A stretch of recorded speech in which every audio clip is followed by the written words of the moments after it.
Welcome to మన TV. ముందుగా headlines చూద్దాం. చంద్రబాబు సంచలన నిర్ణయం. విశాఖ ఎమ్మెల్సీ ఉప ఎన్నికకు కూటమి దూరం, గెలవడం కష్టం కాకుండా హుందా రాజకీయాల కోసమే నిర్ణయమైన చంద్రబాబు. అధినేత నిర్ణయంపై పార్టీ నేతల హర్షం. నేటితో ముగియనున్న ఉప ఎన్నిక నామినేషన్ల గడువు.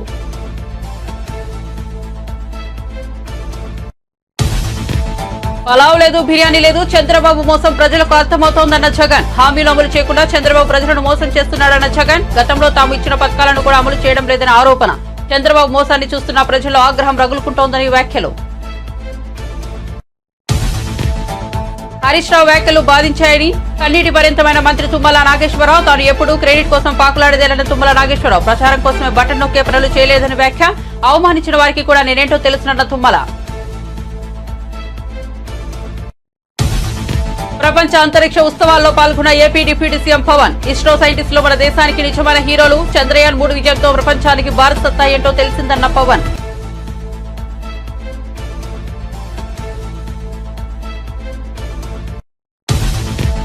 జోగిరాజుపై ఎఫ్ఐఆర్ నమోదు చేసిన ఏసీబీ. A1 గా జోగిరాజు, A2 గా జోగి వెంకటేశ్వర్ల పేర్లు. ఎఫ్ఐఆర్ లో మండల సర్వేయర్ రమేష్, గ్రామ సర్వేయర్ జేసీపీ పేర్లు కూడా. Section 120B, 420 IPC, PC act 7, 12 సెక్షన్ల కింద కేసు నమోదు.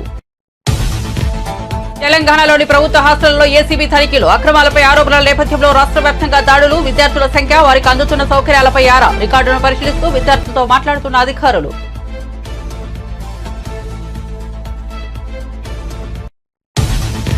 ఎలక్షన్ సమయంలో వైఎస్ఆర్సీపీ నేతలు టచ్లకు వచ్చారన్న హోంమంత్రి. విలువలకు గౌరవం ఇస్తూ ఎన్నికల నుండి దూరంగా ఉన్నామని అనిత వివరణ. అధికారంలో ఉన్నప్పుడు క్యాంపు పెట్టగలమని హోంమంత్రి అనిత స్పష్టం.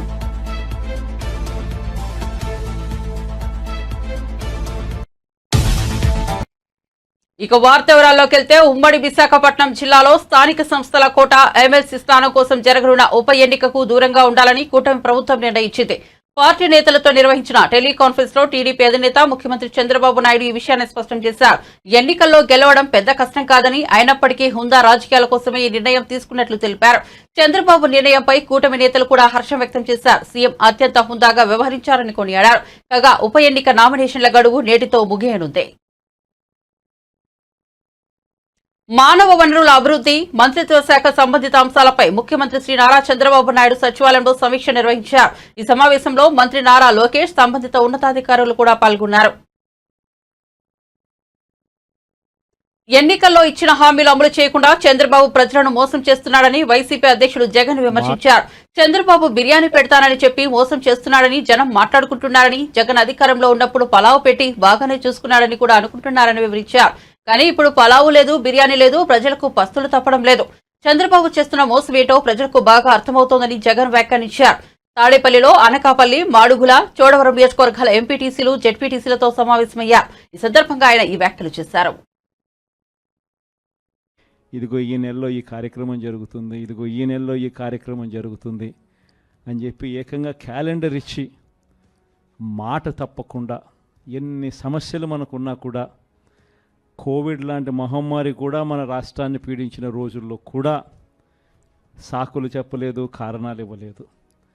ఎన్నికల్లో ఏదైతే మాట చెప్పామో ఆ మాట కోసం కట్టుబడి క్యాలెండర్ ఇచ్చి మరీ ఏ నెలలో ఏ పథకం ఇస్తామో చెప్పి మరీ బటన్లు నొక్కి నేరుగా ప్రతి ఇంటికి మంచి చేశాం. చేసిన మంచి ఎక్కడికి పోదు. ఆ మంచి ప్రతి ఇంట్లోనూ కూడా ఈ రోజుకి కూడా బ్రతికే ఉంటుంది. నెక్స్ట్ ఎన్నికలు వచ్చేసరికి మనం చేసిన ఈ మంచే, చంద్రబాబు నాయుడు చేసిన ఈ మోసమే ఒక కోపంగా మారుతుంది.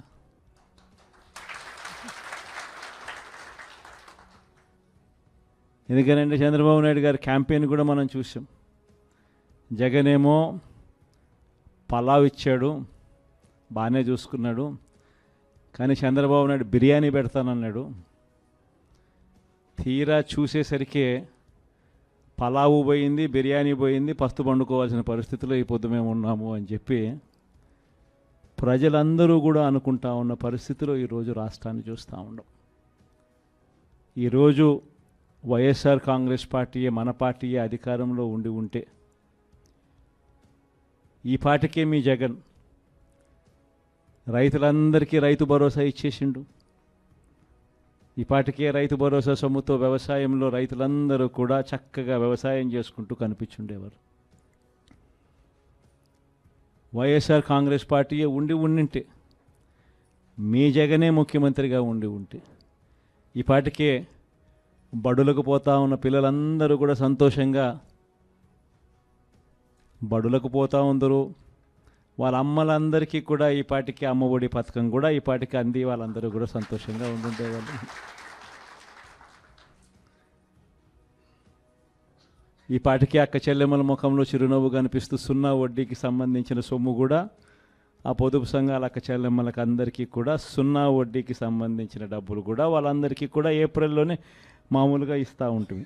ఎన్నికలు కాబట్టి, కోడ్ కాబట్టి ఒక రవ్వ అటు ఇటుగా పోయినా కూడా మనం వచ్చిన వెంటనే ఈ పాటికే మీ జగనే ఉంటే ఆ సొమ్ములు కూడా వచ్చి ఉండేటివి. మీ జగనే ముఖ్యమంత్రిగా ఉండింటే, వైఎస్ఆర్ కాంగ్రెస్ పార్టీ మన పార్టీ అధికారంలో ఉండుంటే ఈ పాటికే విద్యా దీవెన కింద ప్రతి పిల్లాడికి కూడా వాళ్ళు కట్టాల్సిన ఫీజులు ప్రతి త్రైమాసికం 3 నెలలకు ఒకసారి వాళ్ళకు సంబంధించిన ఫీజులు మళ్ళీ 3 నెలల లోపల.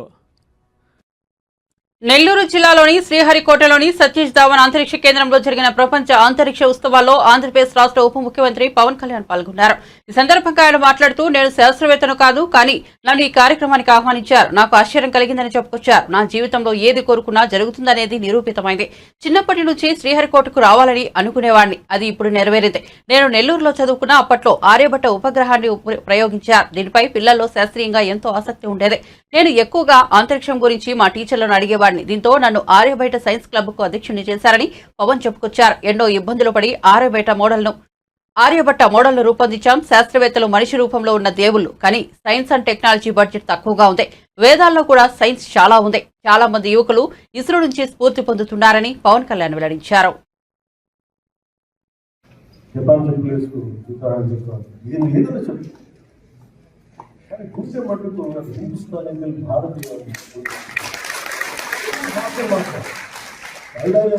తమిళ్లో మాట్లాడలేదు, నువ్వు తమిళ్లో మాట్లాడతా, తమిళ్ తెలియదు, ఎప్పుడు చాలా ఎప్పుడు తమిళంతా పాటించడం జరిగి తమిళ్లో మాట్లాడలేదు. బ్యూటీ ఆఫ్ ఈ Satish Dhawan space centre Srihari Shan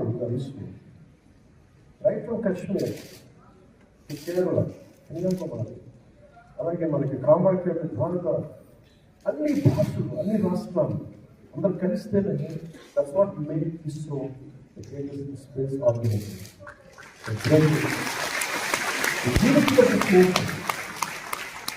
The cultural integrity of this nation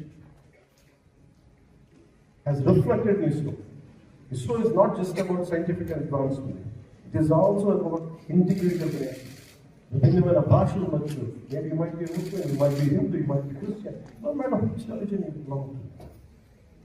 But we all work for the nation. That's what ISRO stood for. That's what SHAL stood for. That's what Satish Dhawan Space Center stood for.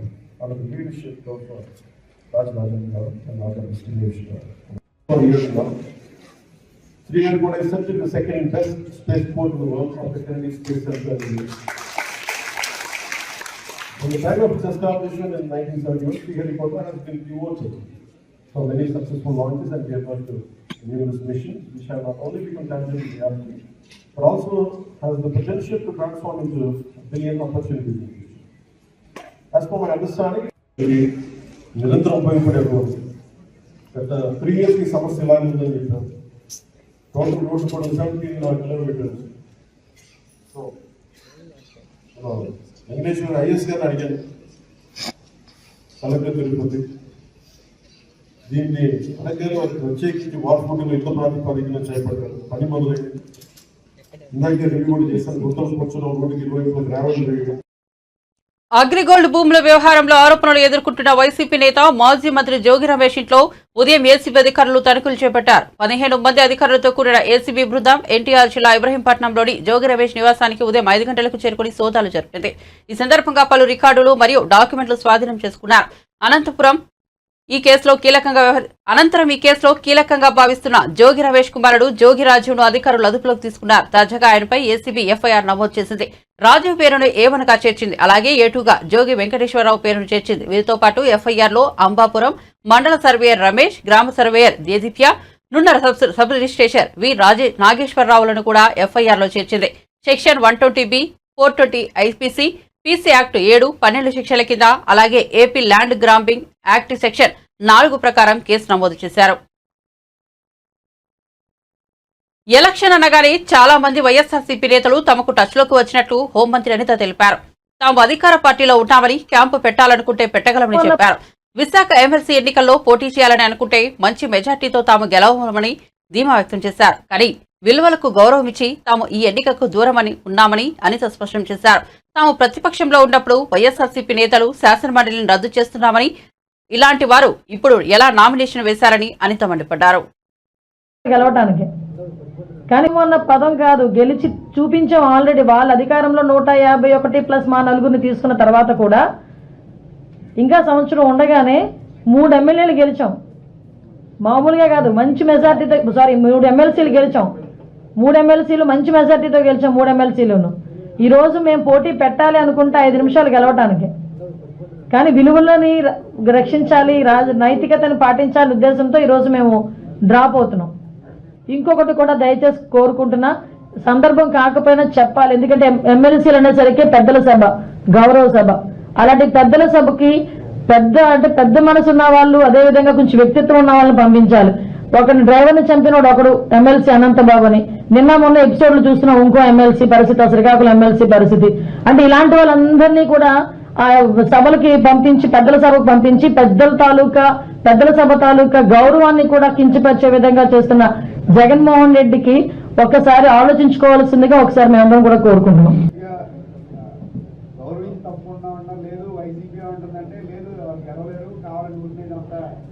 నేను అందుకే అన్నానండి ఇందాక, గెలవలేము అన్న పదం కాదు, గెలిచి చూపించాం already. వాళ్ళ అధికారంలో 151 ప్లస్ మా నలుగురిని తీసుకున్న తర్వాత కూడా ఇంకా సంవత్సరం ఉండగానే 3 ఎమ్మెల్యేలు గెలిచాం. మామూలుగా కాదు, మంచి మెజార్టీతో. 3 ఎమ్మెల్సీలు గెలిచాం. 3 ఎమ్మెల్సీలు మంచి మెజార్టీతో గెలిచాం. 3 ఎమ్మెల్సీలను ఈరోజు మేము పోటీ పెట్టాలి అనుకుంటే 5 నిమిషాలు గెలవటానికి. కానీ విలువలని రక్షించాలి, నైతికతను పాటించాలి ఉద్దేశంతో ఈరోజు మేము డ్రాప్ అవుతున్నాం. ఇంకొకటి కూడా దయచేసి కోరుకుంటున్నా, సందర్భం కాకపోయినా చెప్పాలి. ఎందుకంటే ఎమ్మెల్సీలు అనేసరికి పెద్దల సభ, గౌరవ సభ. అలాంటి పెద్దల సభకి పెద్ద మనసు ఉన్న వాళ్ళు, అదేవిధంగా కొంచెం వ్యక్తిత్వం ఉన్న వాళ్ళని పంపించాలి. ఒకరిని డ్రైవర్ని చంపినోడు ఒకడు ఎమ్మెల్సీ అనంతబాబు అని నిన్న మొన్న ఎపిసోడ్లు చూస్తున్నాం. ఇంకో ఎమ్మెల్సీ పరిస్థితి, శ్రీకాకుళం ఎమ్మెల్సీ పరిస్థితి. అంటే ఇలాంటి వాళ్ళందరినీ కూడా ఆ సభలకి పంపించి, పెద్దల సభకు పంపించి, పెద్దల తాలూకా విద్యార్థుల సంఖ్యను ఎక్కువ చూపడం, రికార్డుల్లో అవకతవకలు చేయడం సహా తెలంగాణలోని ప్రభుత్వ హాస్టళ్లలో పలు అక్రమాలు జరుగుతున్నాయని ఫిర్యాదులపై అవినీతి నిరోధక శాఖ స్పందించింది. మంగళవారం ఉదయం నుంచి రాష్ట్రంలోని వివిధ ప్రభుత్వ హాస్టళ్లలో తనిఖీలు చేపట్టింది. తెల్లవారుజామునే హాస్టళ్లకు చేరుకుని విద్యార్థుల సంఖ్య, వారికి అందుతున్న సౌకర్యాలను ఏసీబీ అధికారులు పరిశీలిస్తున్నారు. విద్యార్థులకు అందిస్తున్న ఆహారం నాణ్యతను పరీక్షించారు. విద్యార్థులతో మాట్లాడుతూ అక్కడున్న సౌకర్యాలపై ఆరా తీస్తున్నారు. రాష్ట్రంలోని బీసీ, ఎస్సీ, మైనార్టీ వసతి గృహాల్లో అధికారులు దాడులు చేస్తున్నారు. 6 గంటలకు సర్ప్రైజ్ చెక్ కోసం రావడం జరిగింది. మహబూబ్ నగర్ ఏసీబీ డిఎస్పీ అని నేను మరియు ఇన్స్పెక్టర్ లీగల్ మెట్రాలజీ, తర్వాత ఫుడ్ సేఫ్టీ ఆఫీసర్స్, తర్వాత శానిటరీ ఆఫీసర్స్, తర్వాత ఆడిట్ సంబంధించిన ఆఫీసర్స్ అందరం వచ్చి కూడా ఈ లోపల తనిఖీ చేయడం జరిగింది. అంటే ముఖ్యంగా హాస్టల్లో విద్యార్థులకు సరైన పౌష్టికాహారం సరిగా ఇవ్వట్లేదని, ఆ తర్వాత బిల్లుల విషయంలో కొన్ని అక్రమాలు జరుగుతున్నాయని సమాచారం మేరకు సోదాకు రావడం జరిగింది. వచ్చి అందరం కలిసి, అందరు అధికారులతో కలిసి పరిశీలిస్తే లోపల రైస్ కానీ, పప్పులు కానీ అన్ని నాసిరకంగా ఉండి పూర్తిగా వంటకు సరిగా ఉపయోగకరంగా లేని పరిస్థితులు ఉన్నాయి. మెనూ ప్రకారం కూడా వారు సరిగా భోజనం పెట్టడం లేదు. అలాగే వాష్రూమ్స్ అన్ని డోర్స్ లేకుండా, క్లీనింగ్ లేకుండా చాలా డర్టీగా ఉన్నాయి. అదే పరిసరాలు కూడా ఏం బాగా లేకుండే. వెంటనే వచ్చి హాస్టల్ వెల్ఫేర్ ఆఫీసర్ వార్డెన్ కోసం ఆరాధిస్తే అతను మార్నింగ్ ఆబ్సెంట్ ఉండే లేడు. తర్వాత విషయం తెలుసుకొని ఫోన్ స్విచ్ ఆఫ్ చేసుకోవడం జరిగింది. దాంతో వాళ్ళ పై అధికారులని మహబూబ్ నుంచి పిలిపించాము, విచారణ చేస్తున్నాము. ముఖ్యంగా మెనూ ప్రకారంగా డైట్ పెట్టడం, మంచి పౌష్టికాహారం ఇవ్వడం, నీట్నెస్, తర్వాత ఇవన్నీ ఉండే అవన్నీ కూడా ఏం పాటించట్లేదు. దీనిపై మొత్తం అంతా విచారణ జరిపి మా డీజీ గారికి మేము రిపోర్ట్ ఇవ్వడం జరుగుతుంది. దానిలో భాగంగానే అన్ని శాఖలకు చెందిన అధికారులు, మా ఇన్స్పెక్టర్లు, మరి మా సిబ్బంది అందరం వచ్చి కూడా ఈ తనిఖీలు నిర్వహించడం జరుగుతుంది.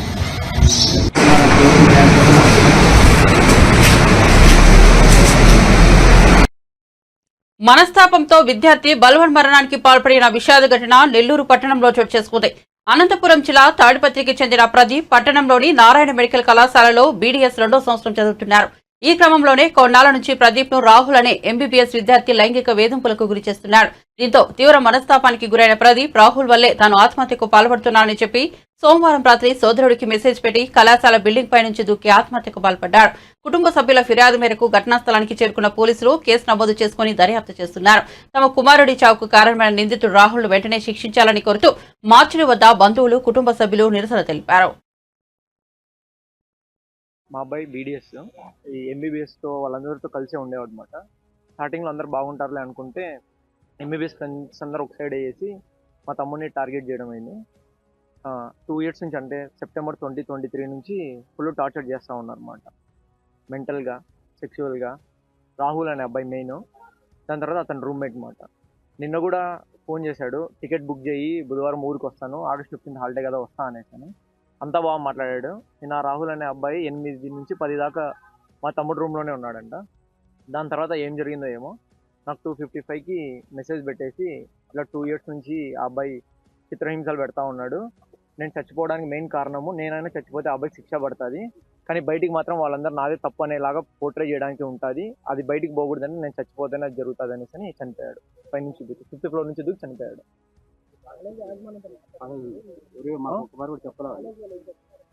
కాలేజ్ వాళ్ళు ఇంకా ఏం చెప్పలేదు అసలు.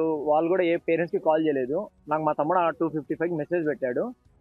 నాకు వేరే ఒక మిస్డ్ కాల్ వస్తే ఆ టైంలో నిద్రపోతూ ఉంటాం కదా, లేచి చూసాను అనమాట. అప్పుడు నేను ఇంటిమేట్ చేశాను మా ఫ్యామిలీకి, అదే అక్కడ నెల్లూరులో ఉండే వాళ్ళకి. వాళ్ళు వెళ్ళిన తర్వాత వాళ్ళు వెళ్ళారు. అది కాక అబ్బాయి పడిన 1/2 hourకి అంబులెన్స్ వచ్చింది అనమాట. లేదంటే ముందే వచ్చింటే బతికిండొచ్చు, ఎవరికేం తెలుసు మనం చెప్పలేము కదా.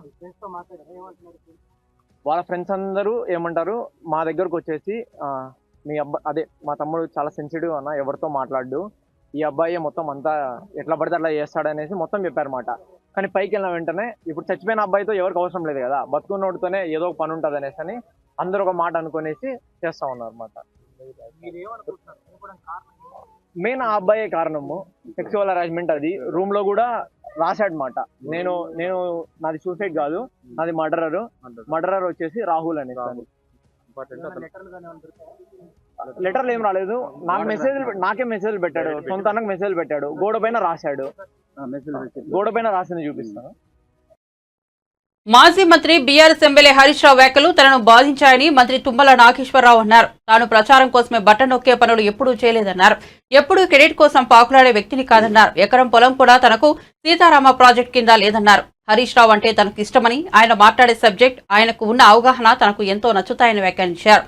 కానీ అలాంటి హరీష్ రావు తన పట్ల ఇలాంటి వ్యాఖ్యలు చేయడం సరికాదన్నారు.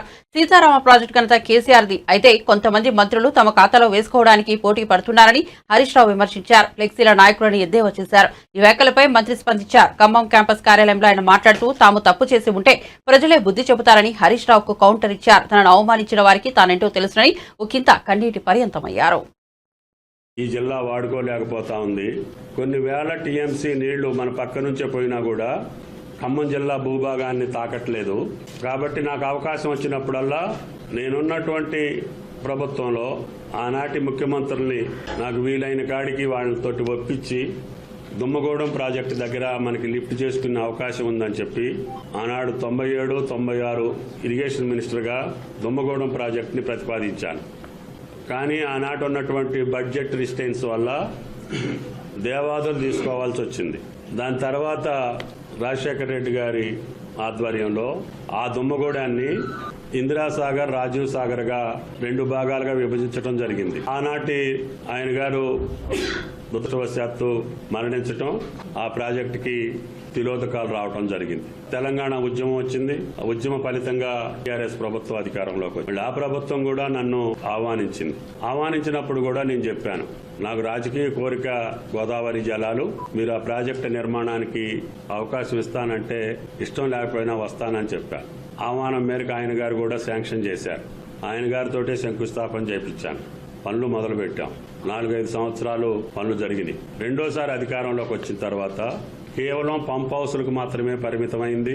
మళ్ళీ నాకు రాహుల్ గాంధీ గారి పిలుపు మేరకి నేను ఈ ప్రభుత్వంలో కూడా భాగస్వామిని అయ్యే అవకాశం వచ్చింది. ఆ రోజు కూడా భద్రాద్రి వచ్చినప్పుడు ముఖ్యమంత్రి గారికి, ఇరిగేషన్ మంత్రి గారికి చెప్పాను, సార్ ఇది ఇప్పటికే 8,000 కోట్లు చిల్లర ఖర్చు పెట్టారు, దీన్ని ఏదో రకంగా ఉపయోగంలోకి తీసుకురావాలి. ఇప్పుడున్నటువంటి సిస్టాన్ని మొత్తాన్ని కంప్లీట్ చేయాలంటే మొట్టమొదటిగా జూలూరుపాటు టన్నెల్ని పూర్తి చేయాలి. అది ఇంకా నిర్ణయం చేయలేదు కాబట్టి మీరు ఎమ్మటే దానికి ఉపక్రమించండి అని చెప్పి ఇరిగేషన్ మంత్రిని, ముఖ్యమంత్రి గారిని అడిగాను. వాళ్ళు ఈ సంవత్సరం మొదలు పెడదామని చెప్పారు. అదే రకంగా యాతాలకుంట టన్నెల్ పూర్తయితేనే సత్తుపల్లి ట్రంక్కి నీళ్లు వెళ్తాయి. అది కూడా నేను ఈ ప్రభుత్వంలోకి వచ్చాక మొట్టమొదటి రోజునే మంత్రి అయ్యి జిల్లాకు వచ్చిన మొదటి రోజునే అధికారులను పిలిపించి సత్తుపల్లి టన్నెల్కి పనులు ప్రారంభించాను. అనాలోచితంగా నేను అభిమానించేటటువంటి వ్యక్తులు కూడా ఈ రోజు పేపర్లో వచ్చినటువంటి మిత్రులు, మాజీ ఇరిగేషన్ మంత్రులు, మాజీ ఆర్థిక మంత్రి ఆయన గారు కూడా ఆయన మాట్లాడిన తీరు ఇప్పుడు పూర్తయింది కేవలం పంప్ హౌస్లు 3 మాత్రమే.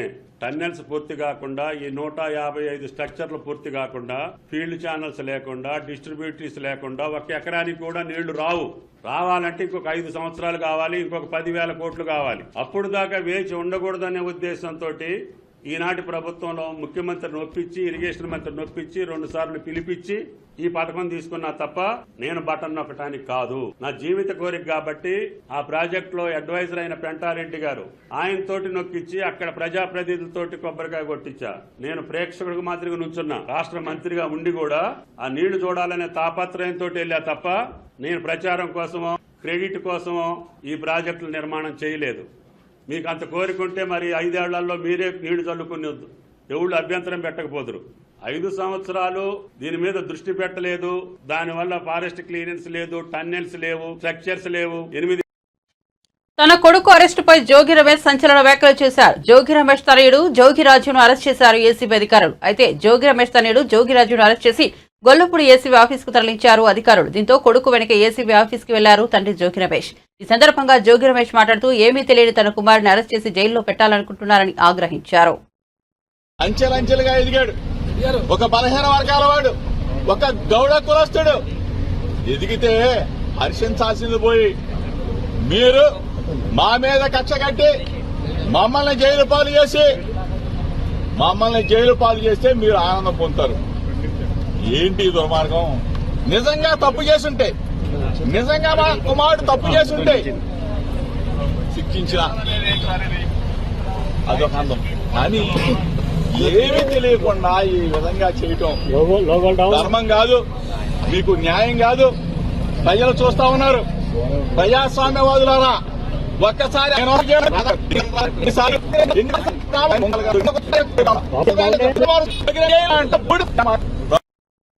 హైదరాబాద్ నందగిరి హిల్స్ పార్కు ఘటనపై అధికారులకు ప్రివిలేజ్ నోటీసులు ఇస్తామని ఖైరతాబాద్ ఎమ్మెల్యే దానం నాగేందర్ వెల్లడించారు. ప్రజా సమస్యలు పరిష్కరించడం తన బాధ్యతని, తనను అడ్డుకునే హక్కు ఏ అధికారికి లేదని వివరించారు. కేసులు తనకేమీ కొత్త కాదని, తనపై జీహెచ్ఎంసీ పెట్టిన కేసుపై భయపడేది లేదని దానం నాగేందర్ అన్నారు. నాలా, ప్రభుత్వ స్థలాలు, పార్కులు కబ్జాకుంటే చర్యలు చేపట్టాలే తప్ప దళితుల గుడిసెలు తొలగించడం సరికాదని వివరించారు. త్వరలోనే ఈ విషయాన్ని సీఎం రేవంత్ రెడ్డి దృష్టికి తీసుకెళ్తానని వివరించారు. నేనేం చెప్పినా ప్రజల యొక్క వారికి రాకపోకలు ఇబ్బందులు అవుతున్నాయి. మనం అలా ట్రైబల్స్ని మనము అంటరాని వానిగా చూడొద్దు అని చెప్పి నేను మెసేజ్ కూడా పంపించాను. దానికి నాకు రిప్లై రాలేదు. అయితే ఒక ఎమ్మెల్యేగా అది నా రైట్, అది నా ఫండమెంటల్ రైట్. అది నేను పోతాను, ప్రజలు ఎక్కడ సమస్య ఉన్నా పోతాను. ఇలా కాదు ఇంకా 100 కేసులు పెట్టినా నేను పోతాను. వీళ్ళ మీద, అధికారుల మీద నేను ప్రివిలేజ్ మోషన్ ఇస్తున్నా. ఎందుకంటే నా నియోజకవర్గానికి పోవద్దని చెప్పడానికి వాళ్ళు ఎవరు? వాళ్ళకి ఏం అధికారం ఉంది? కాబట్టి నేను ప్రివిలేజ్ మోషన్ కూడా ఇవ్వబోతున్నా వాళ్ళ మీద. ఎందుకంటే ఇలాగా హద్దు మీరి ప్రవర్తిస్తూ ఉన్నారు. హద్దు ఎంత ఉందో అంత పని చేసుకుంటే వాళ్ళకు మంచిది, మాకు మంచిది. అధికారులు ఏదైతే డిపార్ట్మెంట్ వరంగా అది ఉంటే అక్కడ మీరు ఎవరిని ఇన్వాల్వ్ చేయలేదు. ప్రధానంగా జిహెచ్ఎంసీని ఇన్వాల్వ్ చేసేది ఉండే. ఈవీడీ ఏమంటే నీకు జీపీఏ ఇవ్వలేదు, ముఖ్యమంత్రి గారు రైట్ తీసుకొని మొత్తం హైదరాబాద్లో నీ ఇష్టం వచ్చినట్టు చేసుకోమని చెప్పలే. పార్క్ ఉంటే పార్క్ వాళ్ళని వీళ్ళు డిపార్ట్మెంట్ ఉంది, డిపార్ట్మెంట్ పిలిచి మీరు ఎందుకు ఇన్ని రోజుల నుంచి మీరు ఎందుకు తీసుకోలేదు అని వాళ్ళ మీద యాక్షన్ తీసుకోండి. ముందుగాల ఈ పార్క్ ల్యాండ్ ఎందుకు ఇట్లా వదిలేసిరని వాళ్ళని అడగాలి ముందుగాల. అవన్నీ ఏమి చేయలేదు. ఎవరో చెప్పిరంట, చెప్తే వాళ్ళు ఎవర్రా అని చెప్తే ఇక వాళ్ళ పేర్లు చెప్పాలంటే తర్వాత చెప్తా. ఎక్కడ చెప్పాలనో నేను ప్రివిలేజ్ మోషన్ ఇస్తున్నా, నోటీస్ ఇస్తున్నా. కాబట్టి ప్రివిలేజ్ మోషన్ ఇచ్చినప్పుడు ఏ డిపార్ట్మెంట్ వాళ్ళు సోమోటోగా కేసు పెట్టించారో దాని మీద నేను మాట్లాడతాను. నేను ఆల్రెడీ ముఖ్యమంత్రి గారి ఆఫీస్కి నేను జరిగిన సంఘటన అంతా పంపించాను. తప్పకుండా దీని మీద ఎక్కడ యాక్షన్ తీసుకోవాలో అక్కడ తీసుకుంటాము. ఎందుకంటే కొంతమంది ఆఫీసర్లకు కొన్ని ఉద్యోగాలు ఇష్టం ఉండదు. ఇదంతా ఏంటంటే ఇలాంటి ఉద్యోగం ఇష్టం లేక ఇక ఇట్లాంటి పనులు చేస్తే మమ్మల్ని తీసేసి ఇంకా మంచి ఉద్యోగం ఇస్తామని ప్రయత్నం చేస్తారు. కాబట్టి ఆ ప్రయత్నంలో భాగంగా మా మీద కూడా కేసు పెట్టిర్రేమో, సంతోషమే, దాన్ని వెల్కమ్ చేస్తాం. మా మీద ఇంతకుముందు గతంలో మేము ప్రజా వ్యతిరేక విధానాలకు పోరాడినాము. అప్పుడు చేసినప్పుడు 190 కేసులు ఉండే నా మీద. ఇది కూడా ప్రజా సమస్యల మీద పోరాడుతున్నాం. ఇంకా 10 కేసులు పెట్టుకున్నా నేను భయపడను. ఇలాంటి ఆఫీసర్లు ఇంతమందిని చూసినా ఇంతమంది పోయి నా ముందుకెచ్చి నేనేం కేర్ చేసేది లేదు. ఎందుకు వచ్చామని అడిగే అధికారం వాళ్ళకి లేదు. పోయినప్పుడు నేనేమన్నా చేసి నేను ఉండి నేను ప్రోత్సహించి నేను వాళ్ళని ప్రొవోకేట్ చేస్తే తప్పకుండా నా మీద నేను వార్నింగ్ ఇచ్చి వచ్చాను. బస్తీ వాళ్ళకి మీరు పొరపాటున కూడా చేయి పెట్టొద్దు, వాళ్ళకి అధికారం లేదు, మనం చెప్తాము, ఎక్కడ చెప్పాలో అక్కడ చెప్తామని చెప్పాను. రైట్ ఫోరంలో చెప్తానని చెప్పాను. ఆపిచ్చి నేనే వచ్చాను. ఇన్స్పెక్టర్ అక్కడ విట్నెస్ రికార్డు కూడా చేశారు. వాళ్ళు కూడా అవన్నీ తెలుసుకోకుండా సోమోటో కింద కేసు పెట్టారు. నిర్వహణ లోపం కారణంగానే ప్రాజెక్టులకు ఇబ్బందులు తలెత్తుతున్నాయని ఏపీ మంత్రి నిమ్మల రామానాయుడు అన్నారు.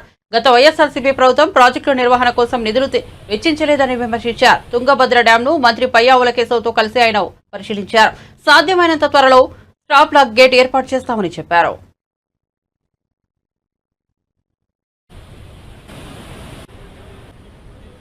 ఈ యొక్క 19వ గేట్ ఏదైతే కొట్టుకుపోయినటువంటి పరిస్థితుల్లో మరి ఇది పురాతనమైనటువంటి అంటే దగ్గర 70 సంవత్సరాల ప్రాజెక్టు కావడం వల్ల ఏదైతే ఆ గేటుకి సంబంధించి 45 సంవత్సరాలే దాని లైఫ్, బట్ ఇది 70 ఇయర్స్ అవడం వల్ల మరి ఆ ప్రాబ్లం వచ్చింది అనేది ప్రాథమికంగా కొంత చెప్తున్నటువంటి పరిస్థితి.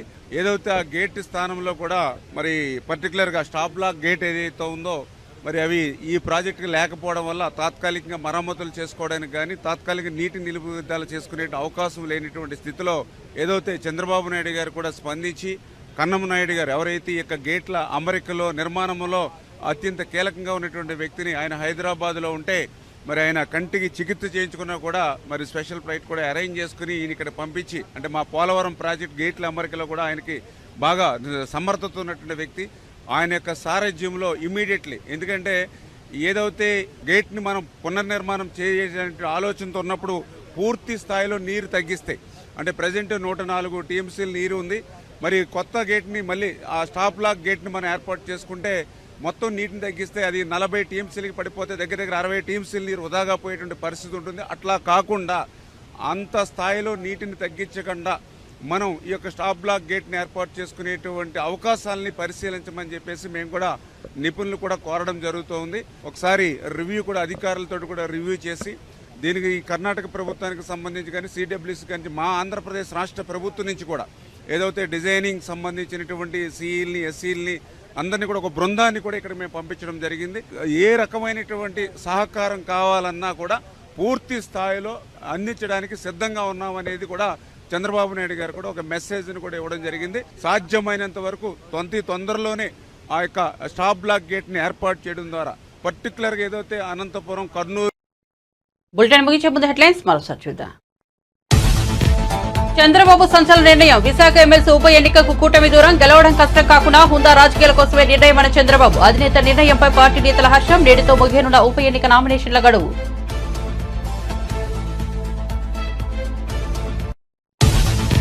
పలావు లేదు, బిర్యానీ లేదు, చంద్రబాబు మోసం ప్రజలకు అర్థమవుతోందన్న జగన్. హామీలు అమలు చేయకుండా చంద్రబాబు ప్రజలను మోసం చేస్తున్నాడన్న జగన్. గతంలో తాము ఇచ్చిన పథకాలను కూడా అమలు చేయడం లేదని ఆరోపణ. చంద్రబాబు మోసాన్ని చూస్తున్న ప్రజలు ఆగ్రహం రగులుకుంటోందని వ్యాఖ్యలు. హరీష్ రావు వ్యాఖ్యలు బాధించాయన్న కన్నీటి పర్యంతమైన మంత్రి తుమ్మల నాగేశ్వరరావు. తాను ఎప్పుడూ క్రెడిట్ కోసం పాకులాడలేదన్న తుమ్మల నాగేశ్వరరావు. ప్రచారం కోసమే బటన్ నొక్కే పనులు చేయలేదని వ్యాఖ్య. అవమానించిన వారికి కూడా నేనేంటో తెలుసునన్న తుమ్మల.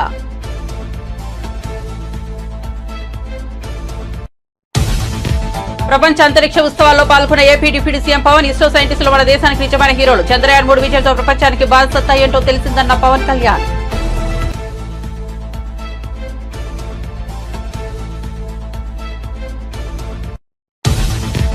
జోగిరాజుపై ఎఫ్ఐఆర్ నమోదు చేసిన ఏసీబీ. A1 గా జోగిరాజు, A2 గా జోగి వెంకటేశ్వరుల పేర్లు. ఎఫ్ఐఆర్ లో మండల సర్వేయర్ రమేష్, గ్రామ సర్వేయర్ దేదీపే పేర్లు కూడా. Section 120B, 420 IPC, PC act 7, 12 సెక్షన్ల కింద కేసు నమోదు. తెలంగాణలోని ప్రభుత్వ హాస్టల్లో ఏసీబీ తనిఖీలు అక్రమాలపై ఆరోపణల నేపథ్యంలో రాష్ట్ర వ్యాప్తంగా దాడులు. విద్యార్థుల సంఖ్య, వారికి అందుతున్న సౌకర్యాలపై ఆరా. రికార్డును పరిశీలిస్తూ విద్యార్థులతో మాట్లాడుతున్న అధికారులు.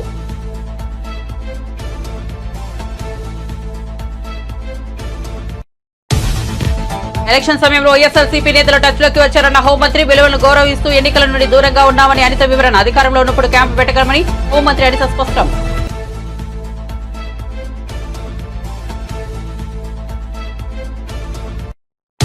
మరిన్ని అప్డేట్స్ కోసం చూస్తూనే ఉండండి మన టీవీ.